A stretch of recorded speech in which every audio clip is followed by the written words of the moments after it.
നമസ്കാരം. അമ്മ എന്ന സിനിമാ സംഘടനയിലെ പ്രശ്നങ്ങൾ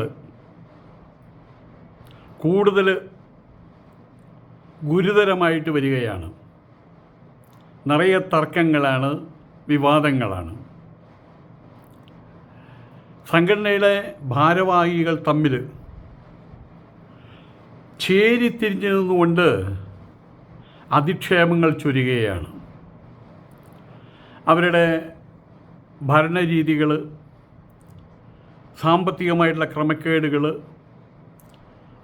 അതിനെക്കുറിച്ചുള്ള ഗുരുതരമായിട്ടുള്ള ആരോപണങ്ങളാണ് ഇന്നലെ നടന്ന നടിമാർ അൻസിബ ഹസൻ, മാലാ പാർവതി, ഉഷ ഹസീന ഇവരൊക്കെ ചേർന്നിട്ടുള്ള ഒരു പത്രസമ്മേളനത്തിൽ പറഞ്ഞിട്ടുള്ളത്. ഈ അൻസിബ എന്ന് പറയുന്ന പെൺകുട്ടി ഒരു ജിഹാദി സ്വരൂപമാണ് കാണിച്ചുകൊണ്ടിരിക്കുന്നത്. അവർ മലയാള സിനിമയിലൊരു നാഴികക്കല്ലൊന്നും ആയിട്ടില്ല. പ്രായം കൊണ്ടും അതെ എളുപ്പമാണ്. ആയതുകൊണ്ട് തന്നെ ആരോ പുറകിൽ നിന്നുകൊണ്ട് അവരെ കളിപ്പിക്കുകയാണെന്ന് നമുക്ക് ഒറ്റ നോട്ടത്തിൽ തന്നെ, ഒറ്റ നിരീക്ഷണത്തിൽ തന്നെ മനസ്സിലാക്കാൻ കഴിയും. അവരിപ്പോൾ പറയുന്നത് മോഹൻലാലിനെ പുകഴ്ത്തുന്നു, മമ്മൂട്ടിയെ പുകഴ്ത്തുന്നു. മോഹൻലാലിൻ്റെ നേതൃത്വത്തിലുണ്ടായിരുന്ന ഭരണസമിതിയിൽ യാതൊരു വിധത്തിലുള്ള ക്രമക്കേടുകൾ ഉണ്ടായിരുന്നില്ല എന്നും പുറത്തുണ്ടായിട്ടുള്ള പ്രശ്നങ്ങളെ തുടർന്നാണ് അവർക്ക് രാജിവെക്കേണ്ടി വന്നതെന്നും അൻസിബ വ്യക്തമാക്കിയിട്ടുണ്ട്. പുറത്തുള്ള പ്രശ്നങ്ങൾ എന്താണെന്ന് അറിയാമല്ലോ. ഹേമ കമ്മിറ്റി റിപ്പോർട്ട് തന്നെ ഭയാനകമായിട്ടുള്ള പ്രശ്നങ്ങളാണ് അതിനകത്തുള്ളത് എന്നുള്ളത് സത്യമാണ്. കാരണം അതുകൊണ്ടാണത് അതിൻ്റെ മേലെ ടൺ കണക്കിനുള്ള കല്ല് കയറ്റി വെച്ചിരിക്കുകയാണ്. അത് പറഞ്ഞ് പബ്ലിക്കിൽ കയ്യിൽ കിട്ടാതിരിക്കാൻ വേണ്ടിയിട്ട്. ശ്വേതാ മേനോൻ്റെ കമ്മിറ്റിയിൽ സാമ്പത്തിക ക്രമക്കേടുകൾ ഉണ്ടായിട്ടുണ്ട്. അതുകൊണ്ടാണ് അവർക്ക് രാജിവെച്ച് പോകേണ്ടി വന്നത്. സാമ്പത്തിക ക്രമക്കേട് ലക്ഷങ്ങളുടേതാണ്. ഇതുവരെ പോലീസ് കേസൊന്നും അതിൻ്റെ പേരിൽ വന്നിട്ടില്ല കേട്ടോ. പറയുന്നു ജനങ്ങളുടെ ഇടയിൽ അങ്ങനൊരു ബോധമുണ്ടാക്കി വെക്കുന്നു എന്ന് സാരം. ലക്ഷ്മി പ്രിയ ഹിന്ദുവായിട്ടുള്ള പെൺകുട്ടി, അതുപോലെ ശ്വേതാ മേനോൻ ഹിന്ദു, ടിനി ടോം അത് ക്രിസ്ത്യാനി. ഇവിടെ പക്ഷം തിരിഞ്ഞിരിക്കുകയാണ്. ക്രിസ്ത്യാനി, ഹിന്ദു ഒരു പക്ഷത്ത്, അപ്പുറത്ത് ജിഹാദികൾ, അങ്ങനെ തിരിഞ്ഞിരിക്കുകയാണ്. ഇവിടെ ഇപ്പോൾ ഇന്നലെ നടന്ന അവരുടെ പത്രസമ്മേളനത്തിൽ പ്രധാനമായിട്ടുള്ള കാര്യം രാഷ്ട്രീയമായിരുന്നു. ശ്വേതാ മേനോൻ സംഘപരിവാർ രാഷ്ട്രീയം കളിക്കുന്നു എന്ന് പറഞ്ഞുകൊണ്ട് അത് പത്രസമ്മേളനത്തിൽ വന്നവരെ ബോധിപ്പിക്കാനുള്ള ശ്രമമാണ് അവിടെ നടന്നത്. ഇത്രയും നാളും അങ്ങനെ ഒരു പരസ്യമായിട്ട് രാഷ്ട്രീയം അതിൻ്റെ വർത്തമാനങ്ങൾ പുറത്ത് കേട്ടിരുന്നില്ല. പക്ഷെ എല്ലാവർക്കും അറിയാമായിരുന്നു. ഞാൻ പലവരും പറഞ്ഞിട്ടുണ്ട് ഇത് രാഷ്ട്രീയമാണ്. സംഘപരിവാർ ഇപ്പുറത്തും ജിഹാദികൾ അപ്പുറത്തും നിന്നുകൊണ്ടുള്ള രാഷ്ട്രീയം തന്നെയാണ് അവിടെ നടക്കുന്നത്. ഈ അൻസിബ എന്ന് പറയുന്ന പെൺകുട്ടി മുഖം മൂടി ധരിച്ചെത്തിയിട്ടുള്ള ഒരു ജിഹാദി സംഘടനയുടെ ഒരു പ്രത്യക്ഷ സ്വരൂപമാണ് നമ്മൾ കാണുന്ന സ്വരൂപം. പുറകിൽ വളരെ വലിയ രൂപത്തിലുള്ള സന്നാഹമുണ്ട് എന്നുള്ള സംശയമില്ല. അതുകൊണ്ടാണ് മലയാള സിനിമയെ ഇപ്പോൾ അവരുടെ അരക്കെട്ടിൽ കെട്ടിവെച്ചിരിക്കുകയാണ്. അതിനെങ്ങനെയാണ് ആ കുട്ടിക്ക് കഴിയുന്നത്? ഇത്രയും പ്രായമുള്ള കുട്ടി കഴിയുന്നത് മലയാള സിനിമയിൽ നാഴികക്കല്ല് പോലെയല്ല. ഞാൻ അറിഞ്ഞിടത്തോളം എല്ലാവരും പറയുന്നത് ഒരു സിനിമയുടെ കാര്യം മാത്രമാണ് പറയുന്നത്. ദൃശ്യം സിനിമയിൽ മമ്മൂട്ടിയുടെ മോളായിട്ട്, മമ്മൂട്ടിയാണോ മോഹൻലാലിൻ്റെ മറ്റോ മോളായിട്ട് അഭിനയിച്ചിട്ടുണ്ട്. അത്ര മാത്രമേ പറയുന്നുള്ളൂ. അപ്പോഴേക്കും മലയാള സിനിമയെ കരതലാമലകം പോലെ കയ്യിലിട്ട് ഉരുട്ടിക്കളിക്കാൻ ആ കുട്ടിക്ക് അങ്ങനെ കഴിയുന്നു എന്ന് ചോദിച്ചാൽ അതിൻ്റെ പുറകിൽ ആളുകളുണ്ട്. അത് തന്നെയാണ് സത്യം. ഈ കാര്യം ഞാൻ നേരത്തെ പറഞ്ഞതാണ്. ഇപ്പോൾ അതേ കാര്യം തന്നെ വലിയ രൂപത്തിൽ ഉയർന്നു വന്നിരിക്കുകയാണ്. ഇത്ര നാളും അമ്മ എന്ന സംഘടനയിൽ നടന്നു വന്നിരുന്നത് യഥാർത്ഥത്തിൽ എന്തായിരുന്നു എന്ന് പലരും ശരിയായിട്ടുള്ള വസ്തുത ആരും മനസ്സിലാക്കിയിരുന്നില്ല എന്നുള്ളതാണ് സത്യം. അവർ തമ്മിൽ ആ അൻസിബ എന്ന് പറഞ്ഞ കുട്ടി ഇങ്ങനെ പറഞ്ഞു, അവരിങ്ങനെ പറഞ്ഞു, ശ്വേതാൻ അങ്ങനെ പറഞ്ഞു, ടിനി ടോം കളിയാക്കി എന്നിത്യാദി ആളുകൾ, അവരെ ഒപ്പമുള്ള മാലാ പാർവതിയെപ്പോലുള്ള ആളുകളൊക്കെ അവർ തമ്മിൽ ഈഗോ പ്രശ്നം, അവർ തമ്മിൽ ചൊറിയുന്നു മാന്തുന്നു, ഇത്ര മാത്രമേ പ്രശ്നമുള്ളൂ. അതിപ്പോൾ അതിൽ സീനിയർ ആയിട്ടുള്ള ആരെങ്കിലും മമ്മൂട്ടി മോഹൻലാലിനെ പോലെ ആരെങ്കിലും രണ്ടുപേരും വിളിച്ചു വരുത്തി എന്തെങ്കിലും നിങ്ങൾ ഈ കുട്ടികളുടെ പോലെ കളിക്കുന്നത്, അതിനോട് തെറ്റ് പറഞ്ഞ കാര്യം കൈ കൊടുത്ത് പിരിയ എന്ന് പറഞ്ഞ് അവസാനിപ്പിക്കാവുന്ന ഒരു കാര്യം മാത്രമാണ് മലയാള സിനിമയിൽ ഇപ്പോൾ നടമാടുന്ന പ്രശ്നം എന്നാണ് പലരും കരുതി വെച്ചിട്ടുണ്ടായിരുന്നത്. പക്ഷെ അത് ശരിയല്ല. ഞാൻ അമ്മയുടെ കൂട്ടയടി അത് തുടങ്ങിയ സമയത്ത് തന്നെ പറഞ്ഞിരുന്നു, അവിടെ നടക്കുന്നത് അൻസിബ എന്ന് പറയുന്ന പെണ്ണിൻ്റെ ജിഹാദി കളിയാണെന്ന്. എൻ്റെ വീഡിയോ ശ്രദ്ധിക്കുന്നവർക്കറിയാം. അന്ന് സിനിമാ രംഗത്തുള്ള ആളുകൾ പോലും നേരിട്ടും കമൻറ്റ് വഴി എന്നോട് പറഞ്ഞു, സ്വാമി അങ്ങനെയൊന്നും ചിന്തിക്കേണ്ട യാതൊരു ആവശ്യമില്ല, അവിടെ സിനിമാ രംഗത്ത് മതവും ജാതിയും ഒന്നുമില്ല, ഞങ്ങൾ കലാകാരന്മാർ മാത്രമാണ്. ശരി, ഞാൻ മറുപടി പറഞ്ഞു, ശരി, കാലം തെളിയിക്കട്ടെ എന്നും പറഞ്ഞു. കാലം എന്ന് പറയുമ്പോൾ നമ്മൾ ചിലപ്പോൾ കുറച്ച് അധികം കാലം അതുണ്ടായി ദിവസങ്ങൾ കഴിഞ്ഞപ്പോൾ ഈ സംഭവം വെളിച്ചത്തായിട്ട് വരികയാണ് ചെയ്യുന്നത്. ശ്വേതാ മേനോൻ നിന്ന് കത്തുകയാണ്. ശ്വേതാ മേനോനും അവരുടെ ഒപ്പം നിൽക്കുന്ന ആളുകളും രാജിവെച്ചു എന്നാണ് നമ്മളൊക്കെ അറിഞ്ഞത്. ഇപ്പോൾ അവർ രാജിവെച്ചിട്ടില്ല. രാജിവെക്കും, വേണ്ടി വന്നാൽ ഞാൻ മെമ്പർഷിപ്പ് തന്നെ വേണ്ടത് വയ്ക്കും എന്ന് പറഞ്ഞ് അവിടുത്തെ ഇറങ്ങിപ്പോവുക മാത്രമാണ് ചെയ്തിട്ടുള്ളത്. ശ്വേതാ മേനോൻ്റെ ഒപ്പം കുറേ ആളുകൾ, ലക്ഷ്മി പ്രിയ അടക്കമുള്ളവർ, അൻസിബയുടെ പക്ഷത്ത് മാലാ പാർവതി, സിദ്ദിഖ് അടക്കമുള്ളവരിങ്ങനെ രണ്ട് വിങ്ങുകളായിട്ട് പിരിഞ്ഞു കഴിഞ്ഞു എന്നുള്ള കാര്യം ഞാൻ നേരത്തെ പറഞ്ഞതാണ്. അതാണ് ഇപ്പോൾ ഇവിടെ അവരായിട്ട് തന്നെ പറഞ്ഞു കഴിഞ്ഞു. ശ്വേതാ മേനോനും അവരോടൊപ്പം നിൽക്കുന്നവരും രാജിവെച്ച് പോയി എന്ന് കേട്ടപ്പോൾ അൻസിബ എന്ന ജിഹാദി പെണ്ണ് പറഞ്ഞ ഒരു കാര്യമുണ്ട്,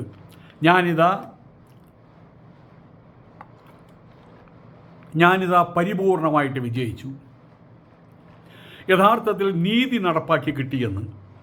ഹിന്ദുക്കൾ പോയപ്പോൾ ആ മുസ്ലിം പെൺകുട്ടിയുടെ ആഹ്ലാദം അത്രേ അതിനകത്തുണ്ടായിട്ടുള്ളൂ. ശ്വേതാ മേനോൻ പക്ഷം സ്ഥലം കാലിയാക്കിയപ്പോൾ എല്ലാവരും കരുതി സിനിമാ രംഗം കെട്ടുപോയി എന്ന്. സിനിമാ രംഗത്തെ അഗ്നി, ശ്വേതാ മേനോൻ പടർത്തിയ അഗ്നി പരിപൂർണമായിട്ട് കെട്ടുപോയി എന്ന്. പക്ഷെ അത് ആളിക്കത്താൻ വേണ്ടിയിട്ട് പുകഞ്ഞുകൊണ്ടിരിക്കുകയായിരുന്നു. ശ്വേതാ മേനോൻ ഇപ്പോൾ തിരിച്ചു വന്നിട്ടുണ്ട്. അവരാണ് ഇപ്പോൾ അമ്മയുടെ പ്രസിഡൻറ്റ്. കോടതി വിധിയും അവർ നേടിയെടുത്തത്. അതിൽ കോടതി വിധി നിറയെ കോടതി പ്രശ്നമാണ് ഇപ്പോൾ മുഴുവൻ അവിടെ ഇവിടേക്കായിട്ട് അത് നേടിയിട്ടുണ്ട്. ഇപ്പോൾ അമ്മ എന്ന് പറഞ്ഞ സംഘടനയിലെ ചർച്ച ഇതുവരെ ഉണ്ടായിരുന്ന പോലെ വ്യക്തികളെക്കുറിച്ചുള്ളതല്ല, മറിച്ച് രാഷ്ട്രീയമാണ് ഇപ്പോൾ ചർച്ച. സംഘപരിവാർ അമ്മ സംഘടനയിൽ ഇടപെടുന്നു, കൈയടക്കാൻ പോകുന്നു എന്നുള്ള ശബ്ദങ്ങളും കേൾക്കുന്നുണ്ട്. കേരളത്തിൽ ബാക്കി ആർക്കും ഇടപെടാം, സംഘപരിവാറിന് ഇടപെടാൻ പാടില്ലെന്ന് അലിഖിതമായിട്ട് നിയമമൊക്കെ ഉണ്ടല്ലോ. സംഘപരിവാർ ഇപ്പോൾ അമ്മ സംഘടനയിൽ ഇടപെടുന്നത് സ്വാഭാവികമാണ്, അവരിടപെടും. കാരണം അതിനകത്ത് കുറച്ചു കാലമായിട്ടൊരു ജിഹാദി കുത്തിത്തിരിപ്പ് നടക്കുന്നുണ്ട്. ഒരിക്കലും ബി ജെ പിയുടെ വക്താവായിരുന്ന ബി ജെ പി നേതാവ് ഇക്കാര്യം വിളിച്ചു പറഞ്ഞതായിരുന്നു. അദ്ദേഹം ഇപ്പോൾ ബി ജെ പി വിട്ട് ഇപ്പോൾ കോൺഗ്രസ്സിലാണ്, ഇപ്പോൾ MLA-യുമാണ്. അന്ന് അദ്ദേഹത്തിൻ്റെ വാക്കുകൾ ആരും വില കൊടുത്ത് കണ്ടില്ല. എന്നാൽ ഇപ്പോൾ കാര്യങ്ങളെല്ലാം ചെന്നെത്തി നിൽക്കുന്നത് ഒരു ജിഹാദി മാഫിയ ഇടപെടലിലാണെന്ന് ഏകദേശം എല്ലാവർക്കും ബോധ്യമായിട്ടുണ്ട്. മട്ടാഞ്ചേരി മാഫിയ മലയാള സിനിമയിലൊരു നീരാളിപ്പിടുത്തം നടത്തിയിട്ടുണ്ട്. അതിൻ്റെ പിടിയിൽ നിന്ന് ഇപ്പോഴും മോചനം നേടിയിട്ടില്ല. അതിൻ്റെ തലവൻ മട്ടാഞ്ചേരി മാഫിയയുടെ അപ്രഖ്യാപിത തലവൻ മറ്റാരുമല്ല, മമ്മൂട്ടി തന്നെയാണ്.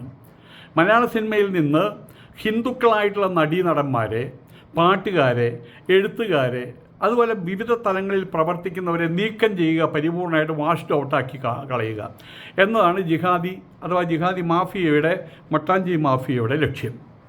ശ്വേതാ മേനോൻ ഒരു സംഘിണിയാണ് എന്നുള്ള രീതിയിലുള്ള പ്രഖ്യാപനങ്ങളും പലയിടത്തും ഉയരുന്നുണ്ട്.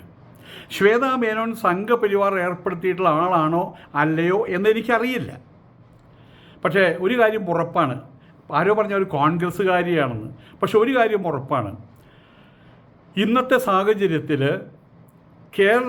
ഇന്നത്തെ കേരളത്തിൻ്റെ ഭരണകൂടത്തിൻ്റെ തണലിൽ ജിഹാദികൾ മലയാള സിനിമാ രംഗത്തെ കൈയടക്കാൻ ശ്രമിക്കുമ്പോൾ ഒരു സംഘപരിവാർ മനോഭാവത്തോടുകൂടി അതിനെ ആ രംഗത്തുള്ള ഹിന്ദുക്കളും പിന്നെ ക്രിസ്ത്യാനികളും നേരിട്ടേ മതിയാകും. ജിഹാദികൾക്കെതിരായിട്ട് പ്രതിരോധം തീർത്തേ മതിയാകും. അല്ലെങ്കിൽ ഒട്ടും താമസിയാതെ മലയാള സിനിമാ രംഗം ജിഹാദികൾ കൈയടക്കും എന്നുള്ള കാര്യത്തിൽ യാതൊരു സംശയവുമില്ല. ഏകദേശം കൈയടക്കി കഴിഞ്ഞോ എന്ന് ചോദിച്ചാൽ കൈയടക്കി കഴിഞ്ഞിട്ടുണ്ട്. കേരളത്തിലെ മുസ്ലിങ്ങൾക്കും ക്രിസ്ത്യാനികൾക്കും മലയാള സിനിമാ രംഗം അന്യമാവുകയും ചെയ്യും. ടിനി ടോമിനെ വീഴ്ത്താനുള്ള ശ്രമം സർവശക്തി ഉപയോഗിച്ചുകൊണ്ട് ഈ സംഘം, ഈ മാഫിയ സംഘം അതിന് പരിശ്രമിക്കുന്നത്. അയാളെ വീഴ്ത്തി കഴിഞ്ഞാൽ മറ്റുള്ളവർക്കെല്ലാം പാഠമാകുമല്ലോ. ബാക്കി അതിനെ ആരും പത്തി വിടർത്തില്ലല്ലോ, വേറൊരു ചൂണ്ടില്ലല്ലോ. ഇതാണ് അയാളുടെ പേരിൽ കോടതി കേസുകൾ, തുരുതുരുന്ന കോടതി കേസുകൾ, അതുപോലെ തന്നെ പോലീസ് സ്റ്റേഷൻ കേസ്, ഇതൊക്കെ നടമാടുന്നത് അതുകൊണ്ടാണ്. ഏതായാലും മലയാള സിനിമാ രംഗം ഇപ്പോൾ പകച്ചു നിൽക്കുകയാണ്. അതൊരു സന്നിഗ്ധ ഘട്ടത്തിലാണ് ഇപ്പോൾ നിൽക്കുന്നത്.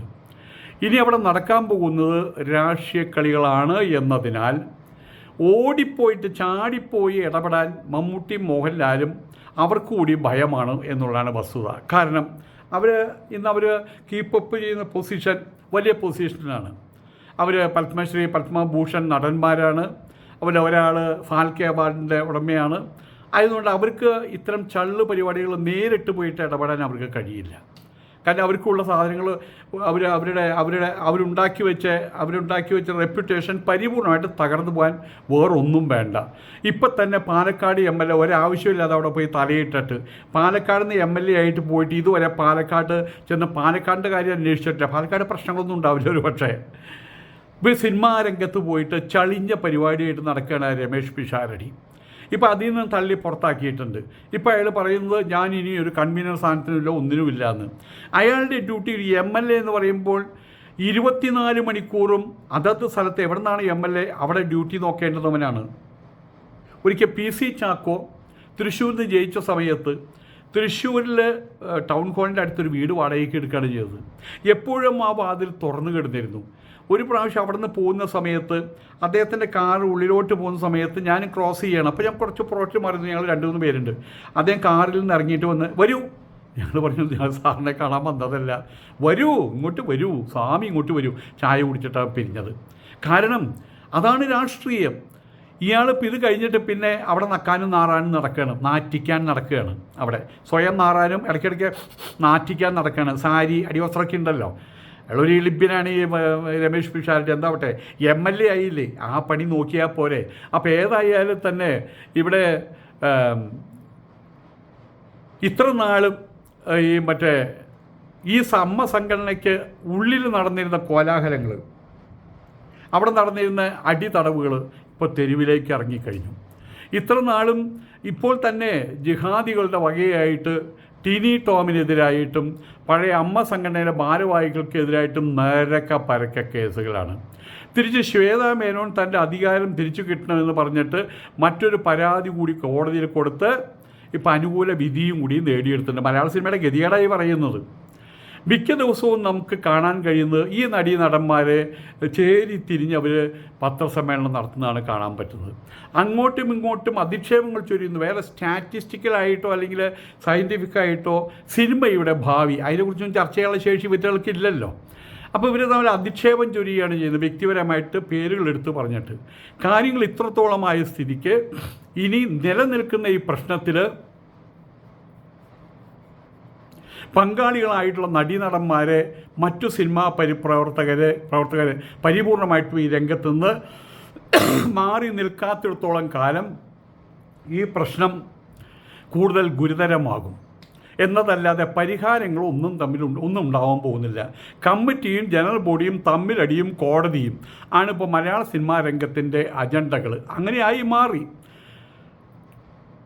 ഇനിയും ഒരുപാട് ഇനിയും ആരെങ്കിലും സിനിമ പിടിക്കാൻ ചെല്ലുമ്പോൾ അവിടെ നടന്മാരെ തിരഞ്ഞെടുക്കുന്നതിലും മറ്റു സിനിമാ രംഗത്തെ പ്രവർത്തകരെ തിരഞ്ഞെടുക്കുന്നതിലും ഈ കമ്മിറ്റിയുടെ 2 പക്ഷക്കാരും വലിയ ഇടപെടലുകൾ നടത്തുന്ന ഉറപ്പാണ്.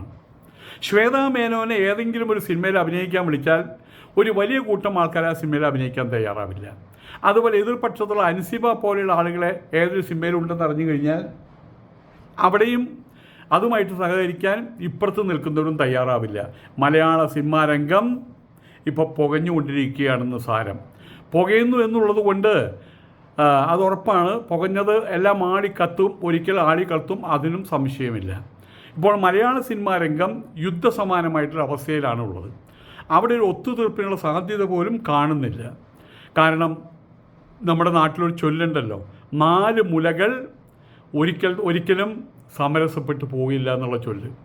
പിന്നെ പുതിയ തലമുറയിലുള്ള ആളുകൾ, യഥാർത്ഥ കലാകാരന്മാർ, സിനിമയുടെ ആഭിമുഖ്യമുള്ളവർ, അഥവാ സിനിമയുടെ മാത്രം ആഭിമുഖ്യമുള്ളവർ ഈ സിനിമാ രംഗത്ത് ഈ അമ്മയുടെ തലപ്പത്ത് വന്നാൽ ഒരു പക്ഷേ ഇപ്പോഴത്തെ പ്രശ്നങ്ങൾക്ക് പരിഹാരമായിട്ട് വന്നേക്കാം.